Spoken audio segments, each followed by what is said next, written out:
I think Tampa will take both games in Tampa to start the series, and then Montreal will win 2 games in Montreal. But then Tampa will win the next one, and then Montreal will win the last 2. I think Montreal will do the same thing the Bruins did. They'll lose all their games on the road until the last one, the one that matters, happens, and they'll take home the cup. What are your predictions? Suns have the best backcourt duo. Yeah, so we've already talked about Burrow a lot, especially how he's influenced the Bengals organization to do some questionable things. A great job from the Islanders to rebound off that and force a Game 7 with Bellaviere's game-winning goal in overtime in Game 6. We don't talk about the 2010s because the 2010s had the Astros, and if the Astros didn't happen, the Yankees would have won in 2017 over the Dodgers. I'm going to say it's during the Week 17 game after the Cowboys have clinched the division, so we just put Benanucci in. Vegas was really outplayed the last 3 games of this series, and they did not seem like they wanted it as much as Montreal did. And then the Oilers versus the Jets. Jets haven't been playing well. Oilers, you got a great offense with Connor McDavid. So I have them sweeping them. Yeah, well, I don't think you heard my point. The San Francisco Giants have 3 more in the 2010s than the Rangers have in their entire history. So, yeah. It's hard to get back and to get back-to-back wins.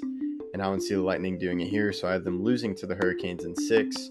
DeAndre Ayton, I think, will step up in this series and shut down Jokic enough for this to work out for them. He was close to Frank Reich, and they want Frank Reich back, so that's what they got. It's their discount Frank Reich in Eagles' eyes. Kaprizov and the rest of this crew, Jordan Greenway, who doesn't get enough props, he definitely is somebody who needs to be mentioned more. What would you have said if I bet you $100 at the end of the round robin and start of the playoffs that the Stars would be in the Stanley Cup playoffs? Or Stanley Cup finals. Hi, this is Julie Dobbs. You're listening to Outsiders Opinions with Kevin and Austin. What's up, y'all? Welcome to our 72nd episode. Today we will be reviewing the conference finals for the NBA and then review game 1 and then give predictions for what we see how the series really plays out. Make sure to check out our last episode where we talked about the most significant wide receivers from the 2017 NFL Draft. Also, make sure to check out our interview with Julie Dobbs. It was really great. And face reveal, sort of, on YouTube. You can see our faces, and that's a new part for our interviews. And then now to talk about the NBA Conference Finals. We still have yet to predict the championship correctly in our predictions for the playoffs, but we still got both got 2 points because we had all the games going to 6 games, which actually happened. So Austin adds to his lead at 25, and I go to 16. But now let's talk about the Suns versus Clippers series. You of course have the Valley Oop. And what were your thoughts on that series, Austin? Yeah, so I would disagree. I feel like I have predicted a championship, and that was the Bucks. I had the Bucks winning in all their rounds, even when they faced the number 1 seeded Packers. And we didn't do one like we had before. You know how this time we had before the playoffs, we chose all the rounds. For that one, we did it round by round. But I feel like I would have had the Bucks winning either way. But I guess we can check out next year if we can get it right. But I'm pretty confident that I would have still had the Bucks winning. But, I mean, the Suns have been very, very impressive. And obviously, the experience that Jay Crowder brings to the table, especially on that Valley Oop play, definitely helped. He's the only player on either team in the finals right now that has appeared in the finals before. And that's an impressive stat considering how many times you normally see repeat players who've been there before get there again. I mean, last year there were so many players on both sides that had been to a finals on both sides. I mean, Udonis Haslem for the Heat, and then you obviously have LeBron, who's already won a ton, and then Danny Green, who's already won a ton. So, I mean, normally the finals have a lot more people who've been there before. But the Suns are a team that's built around chemistry. And while most people don't like that Chris Paul is flopping sometimes when you see it. He's still an outstanding player who makes a ton of his shots and is definitely one of the best point guards in the game still at his age. What are your thoughts about him? Yeah, and he has really helped. I'll get more into it about like the finals because 2 years ago was the Houston trade to the Thunder, where everyone thought it was a terrible contract, and now there are some interesting things, or it was a terrible deal right now, and they thought Chris Paul was on the decline, and then now he's in it. It's a very interesting situation free agency wise for the Suns, and Chris Paul has also helped. You can talk about Booker, but he's really kind of elevated Aiton, who was incredible on that Valley Oop and has done really well in this year's playoffs. And he's always going to be attached to the number one pick and Luka being drafted at number 3. But it was a very solid pick for the Suns, and he's proving it now. He's done some incredible defense, great at rebounding, and I'm interested to see how he continues to guard Giannis in the finals. But specifically for the Clippers, he did very well against when they went small. And it was great just seeing Chris Paul take over game 6 and kind of end it and then end the Clippers run. I really don't like the Clippers just kind of sending it in when they're like, Paul George, it's like 3 minutes left. They're just like, yeah, it's over. I wish they could fight to the end, but that's not the Clippers this year or last year as well. What do you think? Wow. I guess that's true. But they've faced a lot of tragic injuries. I would like to see a full healthy Clippers roster. As you saw in my prediction before, where I had the Clippers making it to the finals, I stand true with that prediction. If they would have had Serge Ibaka and Kawhi Leonard, I have no doubts that they would have won that series. But I mean, I've seen a lot of people talk about the cupcake or Mickey Mouse or whatever you want to call the run that the Suns are currently on. But I mean, that's just how sports work.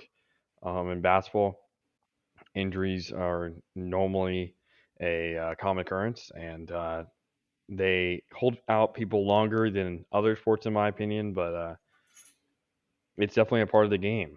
I'm happy for Chris Paul, and I definitely anticipate him to be a major part in this final series. But I feel like we can go to the other conference finals. Yeah, and that of course is the Hawks versus Bucks. Trae Young got injured, then Giannis got injured.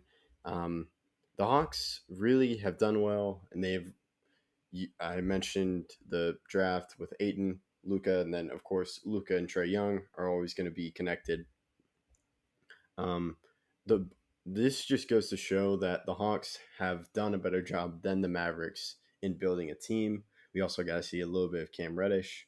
I really like Clint Capella with the Hawks, and Gallinari has been helpful, and then Lou Williams. And I think it was the right move to take off that interim tag for Nate McMillan as he got the Hawks here. And he just signed a 4-year deal. What are your thoughts on that move, Austin?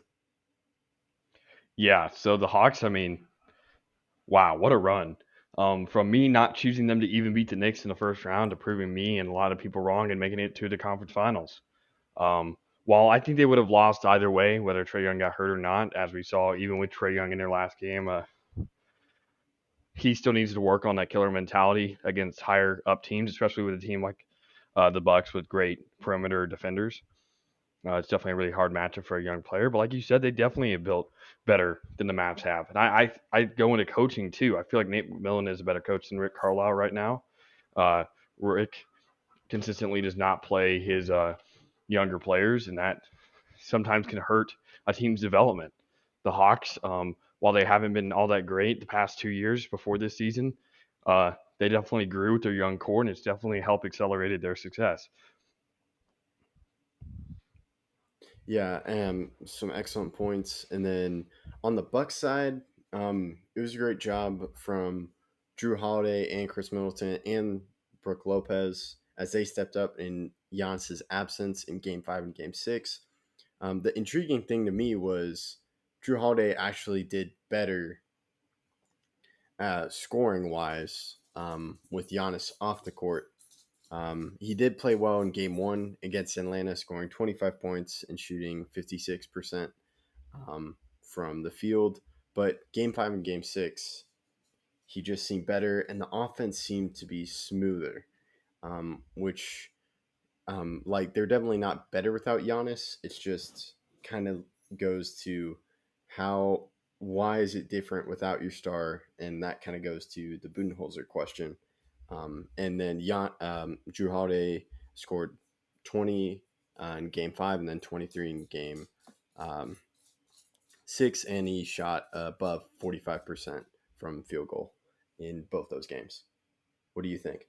Yeah, I wouldn't make it a more of a coaching issue as much as I would a player issue. I feel like Drew, when Giannis was out, felt less pressure. He felt like, oh, most people don't expect us to win anymore, so I don't have as much pressure on me. Which may be a weird way to take it, as more people would say, oh, now all the pressure's on me because Giannis is out. I think he took it more as a calm way of just saying, well, it doesn't matter now. Our star player is out. I just got to play my best. Um, I, I, I, I'm wondering what. This is unscripted, obviously, but who do you think is the most important player on both teams? I probably say for the finals. I'd probably say DeAndre Ayton for the Suns because we know what Chris Paul can do. We know what we expect out of Devin Booker, but DeAndre Ayton, I think, will be that player to go over the top because I really believe he is better than Brook Lopez, except for that one game 5 where Brook Lopez put up 33 and was outstanding. I just don't see that consistent success out of Brook as I do with DeAndre throughout these playoffs. And I would argue that Drew Holiday is probably the most important for the Bucks. Not only is he having to guard Chris Paul for the majority of the night, but also he has to put up at least 15 per game on good efficiency for them to have a good chance of winning this series. But I'm just wondering from you, who are the most important players on both teams? It's like you read my mind. Those are both my picks. Aiton, defensively, but also offensively, because I think he's going to be guarding Giannis the most. We've seen him do that in the previous 2 matchups in the regular season, in which both the Suns won just by 1 point in each game. You might see a little bit of Jay Crowder because you mentioned finals experience. He was on the Heat, and when the Heat played the Bucks, he did guard Giannis a little bit. But I just see Ayton guarding Giannis, and then Drew Holiday. He really needs to be aggressive with Giannis on the court, and he needs to help with the scoring as he only got 14 points, but he only took about 4 shots, 4 field goals. So that's because I think Middleton's going to continue to score. Giannis is going to make great plays like he did last night, and it'll be good on offense. But Drew Holiday is the outlier, and that's really why the Bucks got Drew Holiday, because you had the same thing in Bledsoe, but you wanted to change it up and get someone that can elevate you. So we both agree on 2 the players. So any thoughts on my response? Obviously we agreed, and I think the real difference between Eric Bledsoe and Drew Holiday, both of them are really good perimeter defenders. I don't while I do believe that Drew Holiday is a better perimeter defender, the difference isn't as much for me to be like, oh, I need to trade for this guy or that guy. But it's the offense. Drew Holiday is a former All-Star when he was with the 76ers, and they really hope to get that offensive production out of him, especially in games that matter. And these are we're definitely in those times right now. So he's gonna have to step up. I think the bench and Bobby Portis will be important pieces to the puzzle, but like I said, I think Drew Holiday will be the X factor if the Bucks do win the series. Yeah, and so we've kind of transitioned into game 1 review and the predictions for the rest of the series. I just want to talk about Chris Paul. So, like I said earlier, 2 years ago, Chris Paul was traded for Russell Westbrook, and Houston had to send out 2 first-round picks and swap 2 picks. In both the years since that trade, he has been an all-star, and he is now. I'm so intrigued with where the Suns go from there, because I think they're going to win the finals. I Even without Giannis's injury, I think I still go with the Suns. But he has Chris Paul has a $44.2 million player option. I think he opts out because I think someone is going to pay them. That may be the Suns, and from what I've heard, it's around a 3-year, $100 million deal. I've heard reports about execs talking about that. So I'm very intrigued. Will the Suns give him that offer? Because he's going to be 30, I think 9 when that deal ends if he got a 3-year, $100 million deal. So he's probably going to decline then. He's not Tom Brady. Just what are your thoughts on that part? Yeah, I just would like to mention this when we talk about James Harden and all the relationships he's had with all these star players, Russ, Chris Paul. We can't forget about guys like Dwight Howard, who played with him, and other stars who spent their time, former All Stars who came to Houston to attempt to win a championship, and they obviously went on some of those runs and ever made it. I'm going to ask you a question. What is the one team that Chris Paul has played for during his career that he never made an All Star game for? Oh, I looked this up because I was looking at the All Star. Houston's the team. Yes. He only played 1 year with OKC. He's only played 1 year, obviously, with Phoenix. He played 6 years with the Clippers and 6 years with New Orleans and 2 years with Houston. Those were the only 2 years. Not the only 2 years he hasn't made an All Star game, but the only team he's played for during his career to not make an All Star team with. And I do think that's because of how James Harden orchestrates a team that he leads. I do think that's an issue that the Nets may have to address. I wouldn't consider trading Harden necessarily, but there needs to be a change in will to win. It's just deciding to play through injury that some players do. I believe Giannis is hurt. I do. I don't think Giannis cares. Is really the thing, and it's inspiring to see. Obviously, I wish that he could have played in Game 5 and 6, even though the Bucks won. But he's been powering through injury, and you love to see it. And I respect either way, win or loss, that he's fighting through it. I would have loved to see if Kawhi could have came back and helped his team. I don't know if they were just being provincial to protect him for future seasons, but that's not how you play in the playoffs. I'm wondering whether or not, like you, whether Chris Paul accepts his player option or not. I believe he will, because I don't think he'll get as big of a deal, and it's definitely going to be interesting to see what they do when the offseason comes, but that's obviously not his goal right now. Chris Paul, Monty Williams, and crew are definitely trying to win the championship this year, and like you, I have the Suns winning in 7.